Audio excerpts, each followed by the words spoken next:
وادی ہنزا میں برف پوش پہاڑوں کے دامن میں دریا کے کنارے بلند و بالا چٹان پر بنا تاریخی قلعہ التت ایک شاندار عمارت ہے جو صدیوں سے ہنزا کی ثقافت اور تاریخی ورثے کی امین ہے۔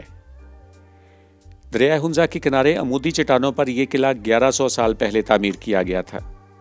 یہ پتھریلی چٹانیں اتنی سیدھی ہیں کہ دشمن کی فوج ان کو عبور کر کے قلعے تک نہیں پہنچ سکتی۔ اس قلعے کے بلند و بالا جھروکوں سے شاہراہ قراقرم اور دریائے ہنزا کا دل فریب نظارہ کیا جا سکتا ہے۔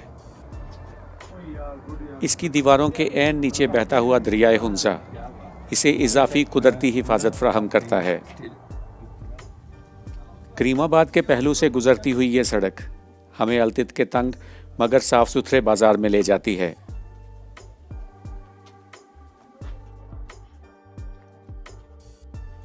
یہ التت فورٹ کا استقبالیہ ہے۔ یہاں سے ہم نے 600 روپے فی کس کے حساب سے ٹکٹ خریدی اور سیر کے لیے قلعے میں داخل ہو گئے۔ قلعے کی انتظامیہ ٹکٹ کے پیسوں میں ہی آپ کو بہترین گائیڈ کی سہولت بھی فراہم کرتی ہے۔ یہ نومبر کا مہینہ ہے اور پورے ہنزا میں خزاں کے رنگ بکھرے ہوئے ہیں۔ التت قلعہ کے شاہی باغیچے خزاں میں بہار سے بھی زیادہ خوبصورت لگ رہے ہیں۔ پیدل چلنے کے لیے راستے بنائے گئے ہیں اور ان پر ریت اور لکڑی کا برادہ ڈالا گیا ہے جس سے یہ زیادہ آرام دہ بن گئے ہیں۔ یہاں ہماری ملاقات ایک خوبصورت چہرے والے آدمی سے ہوتی ہے جس کا نام کریم ہے۔ یہ اس ٹور میں ہمارے گائیڈ ہیں۔ ہم کریم کی رہنمائی میں سیڑھیاں چڑھ کر قلعے کے بالائی حصے میں آ گئے ہیں۔ ابتدائی تعارف کے بعد کریم ہمیں مزید سیڑھیاں چڑھاتے ہوئے قلعے کے اندر لے جاتے ہیں۔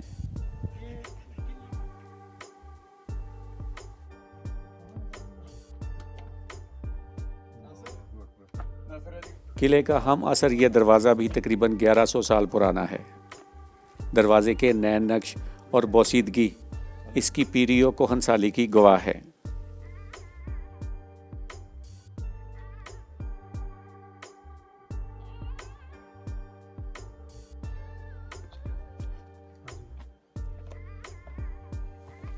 چند تاریک راستوں سے گزرنے کے بعد جب ہم ایک بڑے ہال میں پہنچے تو کریم صاحب نے اس قلعے کی تاریخ کچھ اس طرح سے بیان کی۔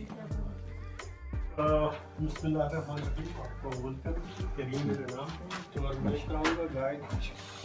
تو یہ التت فورٹ جس کی زبانی تاریخ ہم 900 سال بتاتے ہیں، لیکن اس کی جو کاربن ڈیٹنگ جو ایلسز رپورٹ ہے اس کے مطابق 1100 سال والا فورٹ ہے۔ وائل بلٹت فورٹ جس کی اس کا نام شیخ خاتون تھا، بیاہ کر کے تھرو دا ہسپر گلیشر، یہ پاکستان کا لمبا ترین گلیشر جس سے بیافو ہسپر کے نام سے مشہور ہے، 130 باراتیوں کی شکل میں جب اسے ہنزا کے شاہی فیملی کے اندر لایا گیا۔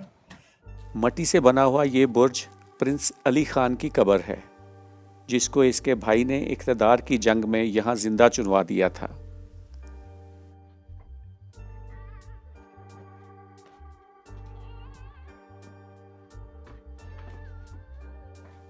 قلعے کے دوسرے حصے میں یہ ایک اور کمرہ ہے جہاں حکمران سیاسی میٹنگز کیا کرتے تھے۔ یہاں کریم صاحب نے ہمیں ہنزا کی رسم و رواج اور رہن سہن کے متعلق انتہائی دلچسپ معلومات فراہم کی۔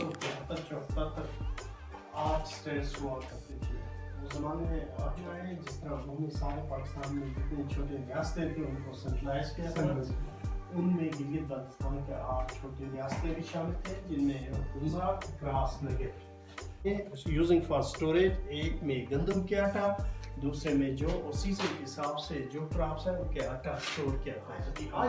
یس 22 فروری کو تو نواب کو اس زمانے میں گھوڑے پہ بٹھا کے پیچھے عوام ناچ گانا کرتے ہوئے انٹرسٹ تھا کہ اس جیسے گھوڑوں کی شکل میں ایک ٹیرس میں جا کے اللہ پاک کا نام لیتے، گندم کے دانے نواب کے ہاتھ سے عزت جو اس زمانے میں سائے کے حساب سے ٹائم مینیج کرتے تھے۔ یہ جھروکا تصویریں بنانے کے لیے سیاحوں کی پسندیدہ جگہ ہے جہاں سے وادی اپنی پوری وسعت کے ساتھ نظر آتی ہے۔